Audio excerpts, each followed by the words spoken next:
حضرت ابو سفیان رضی اللہ تعالیٰ عنہ بعد میں مسلمان ہوئے۔ فرماتے میں جب شاہ روم کو حضور کا خط گیا تھا نا ہرقل کو، حضور صلی اللہ علیہ وسلم نے اس سے کہا کہ کلمہ پڑھ لو، خطوط لکھے نبی کریم نے۔ اس نے کہا یہاں ڈھونڈو کوئی عرب کا سردار اگر آیا ہو تو میں ملنا چاہتا ہوں۔ ابو سفیان کہتے ہیں میں بغرض تجارت وہاں موجود تھا، مجھے لوگ پکڑ کے بادشاہ کے پاس لے گئے، میں کلمہ نہیں پڑھتا تھا۔ جب کوئی کسی کا مخالف ہوتا ہے تو اس نے کوئی کہانی بھی یاد کی ہوئی ہوتی ہے، ان لوگوں نے کہانی بھی یاد کی ہوئی تھی، معاذ اللہ جادوگر ہیں، شاعر ہیں، یہ کہانیاں بھی سناتے۔ کہتے ہیں کہ مجھے وہ لے گئے، بادشاہ کے سامنے کھڑا کر دیا۔ اب بادشاہ نے سوالات پوچھے، میں کوئی حق میں نہیں تھا کہ میں حق میں باتیں کرتا، میں تو اس وقت تک کلمہ نہیں پڑھتا تھا اور جو کفار کہتے تھے وہ ساری باتیں میں نے کرنے کی۔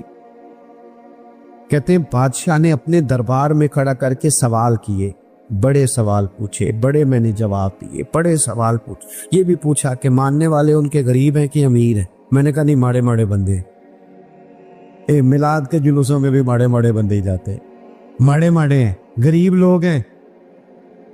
اس نے یہ بھی پوچھا کہ ماننے والے بڑھ رہے ہیں یا گھٹ رہے ہیں؟ میں نے سارے جواب دیے۔ او ملت کے جوانوں، خدا رہا میری بات سننا۔ ابو سفیان کہتے غیروں کا دربار، سوال کرنے والا بھی کلمہ نہیں پڑھتا، ابھی جواب دینے والا بھی کلمہ نہیں پڑھتا۔ اس نے مجھ سے کہا کہ آپ نے بتایا کہ آپ رشتے میں چچا ہوتے ہیں، یہ بتاؤ وہ جنہوں نے اعلان نبوت کیا ہے کیا کبھی انہوں نے جھوٹ بھی بولا ہے؟ آج لوگوں نے نام نہیں بدل دیا جھوٹ کا، کچھ نے بہانہ نام رکھ دیا جھوٹ کا، جو میں نے بہانہ کر دیا تھا۔ کچھ کہتے ہیں جی وہ تو میں نے تو بس ایسی بات، وہ تو میں نے مذاق کیا تھا۔ جھوٹ کے نام نہیں بدل دیے لوگوں نے۔ ابو سفیان کہتے ہیں مجھ سے بادشاہ کھڑا کر کے پوچھنے لگا کیا کبھی انہوں نے جھوٹ بھی بولا ہے؟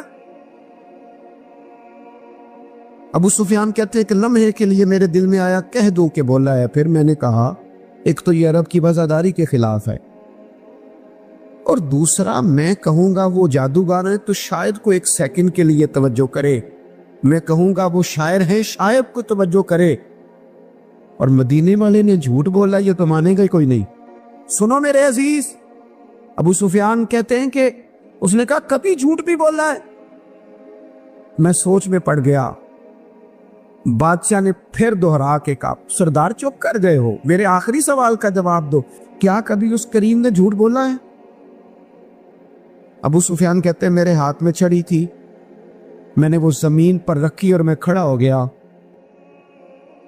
میں نے کہا سردار سن، وہ میرے رشتے میں بھتیجے ہیں، میری بڑی مخالفت ہے، میں نے ان کے خلاف جنگیں لڑی ہیں، کبھی وہ غالب آئے کبھی میں غالب آیا، آج تک میں لڑ رہا ہوں، لیکن میں ایک بات تمہیں ذمہ داری سے کہتا ہوں، میں غیر نہیں ہوں، وہ میرے بھتیجے ہیں، میں نے ان کو ماں کی گود میں بھی دیکھا ہے، دادا کے کندھوں پہ بھی دیکھا ہے، چچا کے گھر میں بھی دیکھا ہے، ختیجہ کا دولہا بنے بھی دیکھا ہے، زینب سے لے کر فاطمہ تک بیٹیوں کو گود میں کھیلتے بھی دیکھا ہے، میں نے انہیں بدر اور احد میں آتے بھی دیکھا ہے، میرے سامنے پیدا ہوئے اور میرے سامنے ان کے بالوں میں سفیدی آئی، مخالفت اپنی جگہ پر میں تمہیں یہ بات ذمہ داری سے بتاتا ہوں، اس محبوب کی زبان سے جو بھی نکلتا ہے ہاتھ پھر سانچی نکلا کرتا ہے۔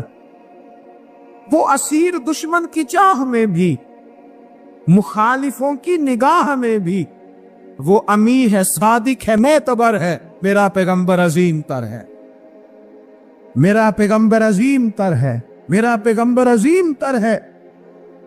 ابو سفیان کہتے ہیں میں یہ لفظ کہے تو کتنے ہی لوگ دربار میں رو پڑے، ایک سناٹا چھا گیا، کوئی صحابی نہیں وہاں، کوئی نعرہ لگانے والا نہیں، کوئی اپنا نہیں، لوگ رو پڑے۔ کہتے ہیں بادشاہ نے چادر اٹھائی کندھے پہ رکھی، کچھ دیر سوچتا رہا، پھر وہ چل دیا۔ میں نے پیچھے سے آواز دی، میں نے کہا تو نے اتنے سوال پوچھے، میں نے اتنے جواب دیے، کوئی رزلٹ بھی تو بتانا کیا نکلا، نتیجہ کیا ہے؟ تو بادشاہ نے پلٹ کے میری طرف دیکھا، کہنے لگا سردار نتیجہ تو نکل آیا نا یار، جس بندے مدوں سے جھوٹ نہیں بولا وہ یہ جھوٹ کیوں بولے گا کہ میں اللہ کا رسول بن کے آیا؟ اس نے او میرے بھائی اپنی زندگی میں سچ لاؤ، خدا را ہمارے گھروں سے لے کر حکومت کے ایوانوں تک ضرورت سچ کی ہے، ضرورت سچ کی ہے۔ دوسری بات، اپنی زندگی میں دیانتدار ہو جائیں، چھوڑ دیں سامنے والا کیا کر رہا ہے۔ ہم سارا دھیان دوسروں کا رکھنے لگ گئے۔ حضرت خواجہ نصیر الدین چراغ دہلوی رحمۃ اللہ علیہ سے بادشاہ نے آ کے وظیفہ پوچھا تھا، حضرت کو وظیفہ بتایا، تو خواجہ صاحب فرمانے لگے اپنا کام دیانتداری سے کر، یہی سب سے بڑا وظیفہ ہے۔ اپنی زندگی میں دیانتداری، امانت داری، آپ اس طرح کے ہو جائیں کہ آپ جس طرح آپ سمجھے نا کہ یہ حرام جانور ہے تو میرے منہ میں جائے گا تو مجھے الٹی آئے گی۔ آپ کبھی دیکھیں نا کہ حرام گوشت کوئی آپ کو بتا دے، آپ دو لوگ میں آپ نے کھا بھی لیے، لطف آیا، تو کسی نے کان میں کہا یہ تو ذبح ہی نہیں ہوا تھا، بیمار تھا، تو الٹی آ جاتی ہے کہ نہیں؟ بولو کہ آ جاتی ہے؟ انسان کا ذہن قبول کرتا ہے حرام کھانے کو؟ 2 کلو گوشت پہ الٹی آتی ہے تو 2 کروڑ روپے پہ کیوں نہیں آتی؟ ایک بندے کو نا کہیں جوتا پڑا مل گیا، بڑا قیمتی تھا پر ایک پیر تھا جوتے کا۔ ہماری دیانتداری کچھ اس طرح کی ہے، ایک پیر ملا، جوتا بڑا قیمتی تھا، مہنگا تھا، تو اس نے اس کا مالک ڈھونڈنا شروع، یہ کس کا ہے، یہ کس کا ہے، یہ کہ شور کر رہا ہے، لیکن تھوڑا سا آگے جا کے جوتے کا دوسرا پیر مل گیا، پر اس نے مالک ڈھونڈنا بند کر دیا۔ اس کو اب اس کا دوسرا پاؤں مل گیا تھا، اب اس نے، یعنی کئی دیانتدار بڑے دیانتدار ہیں لیکن دوسروں کے معاملے میں، اپنے معاملے میں نہیں۔ حضرت سعید بن عامر رضی اللہ تعالیٰ عنہ کو حضرت عمر نے کہا میں آپ کو ایک صوبے کا گورنر بنانا چاہتا ہوں، رو پڑے، فرمانے لگے اس قابل نہیں ہو، آپ کہیں مجھے بھی آپ کہہ دیں کہ فلانا عہدہ ملتا ہے تو تیار ہے ساری دنیا ہی، کون انکاری ہے اس کام سے، سب تیار بیٹھے، لیکن روتے تھے لوگ کا جناب میں کہاں کر سکتا ہوں۔ حضرت عمر نے لگا دیا حمص کا گورنر۔ کچھ مہینوں کے بعد حضرت عمر تشریف لے گئے، جا کے پوچھا کہ کیسا ہے، تو پہلے تو ایک لسٹ منگوائی حضرت عمر نے، کچھ مال آیا ہے تو مختلف صوبوں میں بانٹنا ہے، غریبوں کی لسٹ لاؤ۔ ان کے صوبے کی لسٹ آئی تو تیسرا نام گورنر صاحب کا تھا۔ وہ کہا تمہارا گورنر مسکینوں غریبوں میں؟ کہنے لگے حضرت صاحب جو لسٹ بنانے والے تھے وہ کہنے لگے اب ان کے وجود پر جو کپڑے ہیں جگہ کوئی نہیں بچی، پیوند کہاں لگانے ہیں۔ حضرت عمر نے معلومات کی ان کے صوبے میں جا کے، تمہارا گورنر کس طرح کا ہے؟ عرض کی حضور 4 شکایتیں۔ یہ جمہوریت ہے؟ آج تو ہر سیاسی جماعت میں ڈکٹیٹرشپ ہے، آج کہاں جمہوریت ہے؟ آج تو آپ جتنے شاہ کے وفادار ہو جائیں گے اتنا اچھا عہدہ لیں گے، جتنا مرضی قابل بندہ ہو جماعت کے اندر، لیکن اگر وہ پورا تابع دار نہیں تو نظام نہیں چلتا، جتنا مرضی قابل ہو۔ حضرت سعید بن عامر رضی اللہ تعالیٰ عنہ 4 شکایتیں، عام آدمی شکایتیں کر رہے ہیں۔ حضرت عمر نے کہا کون کون سی؟ انہوں نے کہا جی پہلی شکایت یہ ہے کہ ہمارے گورنر، توجہ ہے میرے بھائیوں کی، انہوں نے کہا جی پہلی شکایت یہ ہے کہ گورنر صاحب صرف دن کو ملتے ہیں، انہیں رات کو بھی لوگوں سے ملنا چاہیے۔ دوسری شکایت یہ ہے کہ جب شروع میں آئے تھے تو فجر کے بعد بیٹھ جاتے تھے، مسائل سنتے تھے، اب سورج نکلنے پر اشراق چاشت کے ٹائم 8، 9، 10 بجے آتے ہیں۔ تیسری شکایت یہ ہے کہ ہفتے میں 1 دن ملتے ہی نہیں۔ چوتھی شکایت یہ ہے کہ کبھی کبھی ایسے رونے لگتے، بیٹھے بیٹھے بے ہوش ہو جاتے، تو آپ نے دیوانہ آدمی ہمیں دے دیا ہے۔ حضرت عمر فاروق رضی اللہ تعالیٰ عنہ نے حضرت سعید بن عامر کو مجمع میں پوچھا، جناب آپ پبلک کے نمائندے ہیں، آپ کو سوالوں کے جواب دینے چاہیے، بتلائیے نا۔ اور یہ پبلک کے نمائندے صرف سیاستدان نہیں ہوتے، پیر صاحبان بھی ہوتے ہیں، مسجد کا خطیب بھی ہوتا ہے، ان کو بھی جواب دینا چاہیے، ان کو بھی بتانا چاہیے، اس لیے کہ وہی تو دعویٰ کر رہے ہیں فقر بتانے کا۔ تو حضرت عمر نے 4 سوال کہا سعید آپ کے ذمے 4 سوالوں کے جواب ہیں، تو حضرت سعید بن عامر نے گردن جھکائی، کہنے لگے پہلے ہی کہا تھا میں گورنری کے قابل نہیں۔ فرمایا اب تو بن رہے ہو نا، جواب تو دینا ہے، حضور بتلائیے۔ فرمایا پہلا سوال آپ سے یہ ہے، یار لوگ کہتے ہیں رات کو کام پڑ جاتا ہے اور آپ ملتے نہیں، تو حضرت سعید بن عامر نے اپنی داڑھی پکڑ لی، عرض کی حضور یہ ساری سفید ہو گئی ہے، بڑھاپا ہے، दिन मखलूक के लिए रखा है, रात अपने रब के लिए रखी हुई। अगर फिर भी किसी को शौक हो तो सईद बिन आमिर जब भी मिलेगा मस्जिद में मिलेगा। सारी रात बारगाह रबूबियत की आए। ओ संगियो, थोड़ा मुसल्ला भी यार मजबूत कर लो थोड़ा सा ना। हम ना थक गए हैं फोन सुन सुन के। बहुत सारे लोग ऐसे हैं जिनके वजूद नहीं इतने थके जितने दिमाग थक गए। खुदारा अपनी सलाहियतों को जंग लगा लोगे।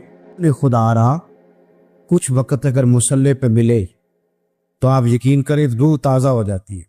लंबी लंबी दुआएं मांगे, अपने रब को अपने दुख सुनाएं, रसूल पाक की बारगाह में ये नजराने पेश करें, आप महसूस करेंगे वजूद ताकतवर हो। हजरत सईद बिन आमिर कहने लगे रात मुसल्ले पे गुजारता हूं। दूसरा सवाल आपसे ये करना था कि ये लोग कहते हैं कि आप पहले फजर में आ जाते थे, अब इशराक चाश्त के बाद 9-10 बजे निकलते। हजरत सईद बिन आमिर ने गर्दन झुकाई, कहा ये मेरा राज था, मेरी प्राइवेट बात थी। कहा जनाब तो लोगों का सवाल है। तो आप फरमाने लगे मेरे घर में खादिम कोई नहीं, गरीब आदमी, बीवी बीमार हो गई है। 35 साल उस वफादार औरत ने मेरी ड्यूटी की है, बीमारी में छोड़ दूं तो वफादारी तो नहीं ना। सवेरे उठता हूं, घर का काम करता हूं, फिर बीवी के लिए नाश्ता बनाता हूं, उसे खाना खिलाता हूं, तैयारी करते आते देर हो जाती है। दूसरे सवाल पर लोग रो पड़े। कहा तीसरा एतराज आप पे ये है कि हफ्ते में एक दिन मिलते नहीं। तो हज़रत सईद बिन आमिर कहने लगे मैंने कहा था मेरा पर्दा ना खोला जाए। मैं बड़ा राजी हूं रब की अताओं पे, मैं क्यों किसी के सामने अपना दुख बयान करूं। गर्दन को झुका देता है खैरात का पत्थर, जहां में मांगने वालों के सर कभी ऊंचे नहीं होते। और गैरत है बड़ी चीज जहां ने तगोदो में पहनाती है ये फक्र को ताजे सरदारा। कहा हजरत सैयदना सईद बिन आमिर रज़ी अल्लाह ताला अन्हु ने फरमाने लगे मैंने कहा था ये मेरा पर्दा है, ये ना सुनाया करे आप दुख लोगों को। ये गरीब कहते हैं मैं किसी अमीर के साथ लग जाऊंगा तो कुछ बनने, कुछ भी नहीं बनता। छोड़ दें आप, दुखड़े रब रसूल को सुनाओ, खैरात भी मिलेगी और इज्जत भी मिलेगी। वो देंगे और किसी को बताएंगे भी नहीं। हजरत सईद बिन आमिर रज़ी अल्लाह ताला अन्हु से तीसरा सवाल हुआ। कहा जनाब आप हफ्ते में एक दिन मिलते नहीं। तो फरमाने लगे मेरा राज था, पर बता देता हूं जोड़ा एक ही है मेरे पास। हफ्ते में एक दिन धो लेता हूं, फिर बीवी के कपड़े पहन के सारा दिन बैठा रहता हूं। अगर दूसरा जोड़ा हो तो ये काम न करूं। हजरत उमर रो पड़े। कहा जल्दी से चौथे सवाल का जवाब भी दे, कभी कभी रोते हो तो बेहोश हो जाते हो। फिर रो पड़े। अर्ज करने लगे हुजूर 40 साल की उम्र में कलमा पड़ा। मेरे सामने हजरत खुबैब को फांसी दी गई मक्के में। जब वो अपनी पिछली गलतियां याद आती हैं तो फिर रो पड़ता हूँ। याद माजी अजाब है यार, मैं तकलीफ में आ जाता हूँ। सोचता हूँ अगर अल्लाह ने सवाल किया तो कैसे जवाब दूंगा, इसलिए बर्दाश्त नहीं होता तो रो पड़ता हूँ। चारों सवालों के जवाब दिए तो हजरत सईद बिन आमिर कहने लगे अब आपने मुझसे सवालों के जवाब तो ले लिए, अब मेरी सजा का भी तो ऐलान करें ना, बताएं ना। तो हजरत उमर ने हाथ उठाए और क्या लफ्ज़ कहे। कहे अल्लाह मेरे नबी की उम्मत को इस तरह के कुछ और लोग भी अता फरमा, कुछ अपनी ज़िंदगी में दयानतदार हो जाए। तीसरी बात आपकी खिदमत में अर्ज़ करनी है, रसूल पाक सल्लल्लाहु ताला अलैहि वसल्लम ने ना हमें खालिस किया है। हुजूर का सारा दीन इखलास का दर्ज देता है। ये जो रियाकारी होती है ना, नौजवानों मेरी बात पे गौर करना, ये जो रियाकारी होती है ना, ये बुनियादी तौर पर अदाकारी होती है। अदाकारी बंदा ज्यादा कर नहीं सकता, थक जाता है। मुखलिस जिंदगी वो होती है जो आप नॉर्मल जीते हैं। मुखलिस आप होते हैं जब आप अपनी वालदा के पास नहीं बैठे होते। आपने जब 5 स्टार होटल में रोटी खानी है ना, तो फिर आपको प्लेट के साथ टिश्यू पेपर भी साथ रखना पड़ता है। फिर राजी की रोटी खाई भी नहीं जाती। राजी के कब खाई जाती थी? मैं एक जगह मुझे कुछ बड़े अच्छे होटल में रखा गया और मुझे बड़ा उन्होंने मोहब्बत की। तो जब मैं लौट रहा था ना वापस, पाकिस्तान। तो मुझे कह रहे थे आपको मज़ा तो आया होगा। मैंने कहा नहीं जी, सच पूछें तो फिर ये है कि मज़ा जब भी आता था जब अम्मा सवेरे रोटियां पकाती थी, वो कहती सी पुत्र है पीड़ा ना इतने कोल ही ले आ, तो उसके पास बैठते थे। तो फिर अम्मा जब सालन देती थी तो कहती थी होर नहीं हो मिलना, दूजियों को भी देना है। और फिर लुत्फ उस वक्त आता था जब बार बार कहते थे अम्मा जी चलो थोड़ा जाते दे होना उन्होंने थोड़ा सा। तो फिर अम्मा कई दफ़ा कहती थी कि मैंने वो उससे निकाल के फ्रिज में रख दिया, बड़े भाई ने काम से आके रोटी खानी है, अब ये बर्तन है इसी को साफ कर ले। ओ भाई, मैंने अपने अब्बा जी को देखा खुददारी कर। मैंने एक दिन उनसे पूछा, मैं कि अब्बा जी तो पसंद की है, हम पढ़ते थे ना इंटरव्यू अखबारों में, तो 2-4 सवाल हर बंदा पूछता था। अब तो इंटरव्यू ज़्यादा लोग लेते हैं, तो अब तो कभी इतना मौका ही नहीं होता किसका सुने क्या करें, ये तो छोड़ दिया काम। अखबार में कभी इंटरव्यू आता था तो मुसज्जा मुकफ़ा होता था, लिखने वाले भी अच्छे अदीब होते थे, जुमले चुभते नहीं थे तबीयत। तो 2-4 सवाल बड़े ज़रूरी होते थे, फूल कौन सा पसंद है, खाने में क्या पसंद है, रंग कौन सा पसंद है, ये 2-4 सवाल हर एक से होते। मैंने अपने वालिद साहब से एक दिन पूछा, मैं क्या अब्बा जी तो पसंद की है? ते फरमान लगे पुत्र जे ते लगी होवे भुख ते फिर हर्ष, ते जे ना लगी होवे तो फिर नखरे ही नखरे नहीं। तो इसलिए भूख लगी हो, वो हमें पता क्या बताते थे। मैं आज भी ना बहुत सारी चीज़ें गाड़ी में रख लेता हूँ, आज भी जो खाना अपनी मर्जी से खाता हूँ वो पेट भर के खाया जाता है, जो तस्वीरों की शिद्दत से बाहर होता है वो खाया जाता है, उसको आप कबूल कर लेता आपका वजूद। याद रखना मेरे अजीज, मेरे नबी पाक सल्लल्लाहु अलैहि वसल्लम ने फरमाया है, बेहतरीन रोटी वो है जो तू अपने हाथों की कमाई से खाता है, वो बेहतरीन रिस्क है जो तू। और हुजूर ने फरमाया, अल्लाह के नबी हजरत दाऊद मेहनत करके खाना खाते, दावतों पे जा कर तो बंदा बीमार रहने लग जाता है, वो तो काम ही खत्म हो जाता है। वालिद साहब कहा करते थे कि लो मैं पा दिते ने तुहानू दाने पड़ोले च, ते मां तुहाडी ने तुहानू चार पा दिता है, लो हुण तुहानू परवाह नहीं सारियां गर्मियां, मौज करो, ये असल था हमारा। इस पे वापस आ जाएं, इस पे आ जाएं, ये सेहत अफजा रोटियां हैं, ये खाए। बड़ी गाड़ियों का और बड़ी चीजों का शौक छोड़ दे, मेहनत डट के करे, लेकिन जिंदगी असल पे ले आए। असल जिंदगी खालिस होती है। मेरे नबी पाक सल्लल्लाहु अलैहि वसल्लम ने फरमाया, रियाकार, मैं पूरी हदीस नहीं सुनाता, इशारा करता हूं, हुजूर ने फरमाया रियाकार अगर आलिम भी हो, रियाकार अगर सखी भी हो, हत्ता कि सही हदीस में फरमाया रियाकार शहीद भी हो और मारी जाए इस नीयत से कि लोग मुझे शहीद कहेंगे, तो फरमाया सुबह क़यामत अल्लाह इन आमाल पर भी अजर अता नहीं करे। अपनी जिंदगी में इखलास पैदा करे। जब खुलूस आता है, जब लिल्लाहियत आती है, मुश्किल तरीन खिलाफत हजरत अबू बकर सिद्दीक की है। ये जो हजरत उमर ने बड़ी आला खिलाफत की है ना, ये बुनियादें हजरत अबू बकर ने मजबूत करके दी थी। फितनों के तो सर कुचल दिए थे हजरत सिद्दीक अकबर ने, अब हजरत उमर के लिए काम करना उन्होंने आसान कर दिया। मैं अक्सर कहा करता हूं कि हजरत उमर की खिलाफत की मजबूती में बड़ा किरदार हजरत अबू बकर सिद्दीक का है। अगर वो मजबूतियां ना करते इतनी तगड़ी तो काम आगे चलता नहीं था। हजरत सैयदना अबू बकर सिद्दीक को बड़े फितनों का सामना था। खत्म नबूवत के महाज पर काम करना है, मुनकरीन ज़कात पैदा हो गए, उम्मत को संभालना है, ये सारी ड्यूटियां करके ना दुनिया सो जाती थी। वो दुनिया सो जाती थी। हजरत सिद्दीक अकबर एक नाबीना माई के घर में झाड़ू देने चले जाते थे। जब बंदा मुखलिस हो जाता है ना, एक नाबीना माजूर और झाड़ू दे रहे, जब थोड़ा सा वक्त बचता ना असर के लिए, ये टाइम मैंने अपने लिए रखा हुआ है, तो मदीना शरीफ में एक बेवा थी जिसकी 5-6 बेटियां थी, बेटा कोई नहीं था, उसके घर जाते थे, बकरियों का दूध धो के आते थे।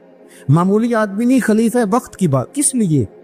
ये काम रूहानी तसल्ली का बायस बनते, ये काम आपको सुकून देते, ये आपके अंदर वो ताकत पैदा करते कि आप लड़ सकते हैं दुनिया से। जब आपके पीछे दुआएं होती हैं तो फिर मैदानों में खड़ा रहना आसान हो जाता। हजरत उमर फारूक फरमाते हैं, तीसरा दिन था जनाब सिद्दीक अकबर के विसाल को, मैं मस्जिद नबी शरीफ में बैठा था, तो 2-3 छोटी छोटी बच्चियां आ गई, आके कहने लगी, चचा आप खलीफा बने? मैंने कहा हमारे साथ चलेंगे? मैंने कहा पुत्र तुम्हारे साथ क्या है? कहने लगे अबू बकर सिद्दीक असर के बाद हमारे घर आते थे, हमारा भाई कोई नहीं, बाप इंतकाल कर गए, बकरियों का दूध धो के दे जाते थे, कुछ बेच के गुजारा कर लेती थी, कुछ पी लेती थी। 3 दिन से मेरी मां रो रही है, मेरी बहनें रोती हैं, अखा जदों मीटियां जमाना मैनू रोवेगा। ਉਂਝ ਤੇ ਬੇਕਦਰਾਂ ਕੁਝ ਕਦਰ ਨਾ ਜਾਤੀ ਕੀਤੀ खूब तसल्ली हो, लेकिन ਅੱਖਾਂ ਜਦੋਂ ਮੀਟੀਆਂ ਜ਼ਮਾਨਾ ਮੈਨੂੰ ਰੋਵੇਗਾ, ਆਪਣਾ ਤੇ ਆਪਣਾ ਬੇਗਾਨਾ ਵੀ ਮੈਨੂੰ ਰੋਵੇਗਾ। ਜਦੋਂ ਨਾ ਮੈਂ ਦਿਸਿਆ ਮੇਖਾਰਾਂ ਨੂੰ ਮੇਖਾਨੇ ਵਿੱਚ, ਫਿਰ ਜਾਮ ਟੁੱਟ ਜਾਣਗੇ ਤੇ ਮੇਖਾਨਾ ਮੈਨੂੰ ਰੋਵੇਗਾ। ਕਈ ਲੁਕ ਲੁਕ ਰੋਣਗੇ ਤੇ ਕਈ ਬੁਕ ਬੁਕ ਰੋਣਗੇ। ਗਲੀਆਂ ਦਾ ਯਾਨਾ ਤੇ ਸਿਆਣਾ ਮੈਨੂੰ ਰੋਵੇਗਾ।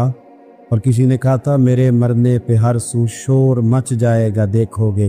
ये रहमत की उम्मीद लगाते कहा, करम की उम्मीद आज से कहा, नजराने में कहा किसी दरवेश में। कहने लगे मेरे मरने पे हर सू शोर मच जाएगा देखोगे, कहने अलविदा सरकार खुद तशरीफ लाएंगे। और किसी ने कहा था कि बाद मरन दे मुखड़ा मेरा हो जावे जे ताजा, फिर समझ लेना महबूब मेरे ने आन पड़े जनाजा। तो भाई अपनी जिंदगी में इखलास पैदा करें। हम ना गरीब लोग भी अमीरों से तस्वीर खिंचवाना पसंद करते हैं, अमीरों से अप्रिशिएट करना चाहिए मेहनत करने वाले आदमी को। जिसको पसीना आ गया ना रेडी पे खड़े हुए, वो बड़ा बावकार आदमी से पसीना आ गया। मैं अभी भी कभी कभी जूता गंढवा लेता हूँ, चूंकि मैंने देखा है मेरे अब्बा जी मुझे कहते थे लहदा जुतियों तोड़े पा के सारियाँ गंढा लिया, तो याद है तो मैं अभी भी चला जाता हूँ। तो हमारे एक पुराने मोची हैं, मैं उनके पास एक दिन, वो बड़े खुददार आदमी, 5 रुपए के 10 दे दे ना, वो उनको 10 दे दो, कहते जो का अपने 5 रुपये। वो एक शायर बैठे थे ना, तो शायर भी बेचारे कई इसी तरह के होते हैं, नाराज ना हो जाए शायर, लेकिन वो कई दफ़ा ना उनको भी देख के लगता है कि कई दिनों से बेचारे ने रोटी नहीं खाई। तो मोटी चादर लिए गर्मियों में किसी चौक में बैठा था ना शायर, वो बंदा जाते हुए 5 रुपए दे गया। उसने कहा ये क्या है, कहने लगा खाना शाना खा लेना। पर शायर ने कमाल बात की, उसने कहा ये आरज़ुए करम और मैं आपसे करूं, ये आरज़ुए करम और मैं आपसे करूं, ये भीख उसको दीजिए जिसका खुदा ना हो। अपनी जिंदगी में इखलास लाएं, लिल्लाही अपनाएं, एहसास पैदा करें कौम का, अपने दिल में एहसास लाएं। जब आप सख्त हो जाते हैं ना, तो फिर आप सबके लिए हो जाते हैं। जब बनता सख्त हो जाता है ना, थोड़ा थोड़ा ना हमें लालची बनाया गया है, मुख्तलिफ चीज़ों पे इनाम रखे गए, मुख्तलिफ रंगों में लोगों को मुख्तलिफ अंदाज में कायल किया गया, मिजाजों में कुछ भरा गया। वो इस तरह का माहौल बन गया कि बाप ने जवानी पुत्र को दे दी। सारी जिंदगी वो जो लोग सऊदी अरब यहां से गए थे, 35 साल उन्होंने वहां कंबल नहीं बदला। जिस कंबल में उन्होंने जाते खरीदा था, वापसी पे भी वही था। रिहाइशें यहां बनी, वहां नहीं बनी। मैंने बैरून मुल्क ऐसे लोग देखे हैं जो 3 वक्त रोटी नहीं खाते, 2 वक्त खाते, कि घर पैसे भेज ले। लेकिन लालच इतना उरूज पे चला जाता है बाज घरों का, सबका नहीं बाज का, कि उसी बाप को जिसने जिंदगी लगा दी, बच्चे कह रहे होते हैं अब्बा जी आपको ढाबे का काम कर लेते तो आज हमारे बारे न्यारे ना हो जाता। मुझे एक बुजुर्ग फरमाने लगे पीर साहब बाला को भी इज्जत करान ली, अब्बे का बालदार होना जरूरी जी। खुदा रा इससे बाहर आए, एहसास पैदा करे। जब एहसास आदत, कुरान मजीद ने मेरे नबी पाक की शान ये बयान की है कि अजीजुन अलैहि मा अनीतुम हरीसुन अलैकुम बिल मुमिनीना रऊफुर रहीम। ये कमाल है, इससे आगे क्या कोई हाशिया दे सकता है। रब फरमाता है लोगों तुम मुशक्कत में पढ़ो तो मेरे नबी को तकलीफ होती है। आप कभी हदीसें पढ़े ना तो रोंगटे खड़े होते। आपको दर्जनों हदीसें इस उन्वान की मिलेगी कि हुजूर फरमाते हैं मेरा दिल करता है लंबी नमाज पढ़ाऊं, नमाज अल्लाह की, दिल हुजूर का करता है। फरमाया दिल करता है लंबी नमाज पढ़ाऊं, लेकिन पीछे से किसी बच्चे के रोने की आवाज आती है, किसी बूढ़े बीमार का ख्याल आता है मैं नमाज छोटी कर देता हूं। हुजूर फरमाते हैं मेरा दिल करता था हर वुजू के साथ मिसवाक जरूरी करार दे दूं, पर तुम्हें तकलीफ होगी, नहीं जरूरी करार दे। आप एहसास की शिद्दत तो देखें। फरमाया मेरा जी चाहता था کہ میں تہجد اپنی امت پہ ضروری قرار دے دوں، لیکن میں نے اپنی چاہت نہیں دیکھی، غلاموں تمہاری دین دیکھی ہے۔ وہ دوستو اتنا احساس دشمن جب قابو آتے ہیں نا۔ میں نے ایک اور بھی عرض کرنی ہے چلتے چلتے، جو سیاسی فرقہ واریت ہے نا آج ملک کے اندر، آپ جس جماعت کو ٹھیک سمجھا آپ نے، آپ وہاں چلے گئے، جس نے جس کو ٹھیک سمجھا، لیکن ہم سب سے پہلے مسلمان ہیں، اس کے بعد پاکستانی ہیں۔ ہمیں اخلاقیات کا دائرہ کبھی نہیں چھوڑنا۔ اختلاف کے بھی آداب ہوتے ہیں، اختلاف جس سے بھی کریں دلیل کی حد تک کریں، اس کی ذات تک اتر کے نہیں۔ مہذب قومیں یہ کام نہیں کرتی۔ حضرت ابو ایوب انصاری نے حضرت عمر سے اختلاف کیا اور سخت کیا، کہا جناب یہ آپ نے، حضرت عمر کو بات کرنے لگے تو حضرت ابو ایوب انصاری کھڑے ہو گئے، کہنے لگے، یا حضرت ابو ذر غفاری کھڑے ہو کے کہنے لگے نہ آپ کی بات مانیں گے نہ آپ کی اطاعت کریں گے۔ فرمایا میں نے کیا کیا ہے؟ تو کہنے لگے چادر تو ایک بٹی تھی، تو آپ نے اسی چادر کا کرتا اسی کا تامت کیسے بنا لیا؟ فرمایا میرے بیٹے سے پوچھ لو۔ حضرت عبداللہ ابن عمر کہنے لگے کہ چادر چونکہ مجھے بھی ملی تھی، میں نے اپنے ابا کو دے دی، لہذا کرتا بھی بن گیا۔ اور اب ہمارے ہاں نا دلیل ملنے پر بھی لوگ اعتراض نہیں چھوڑتے، کیونکہ ذاتی ہوتا ہے نا، دلیل تک تو اختلاف ہوتا نہیں۔ او میرے بھائی، اختلاف کے بھی آداب ہونے چاہیے۔ وہ کسی نے کہا تھا کہ تعلق توڑ دینے کے بھی کچھ آداب ہوتے ہیں، کسی کو چھوڑ دینے کے بھی کچھ آداب ہوتے ہیں۔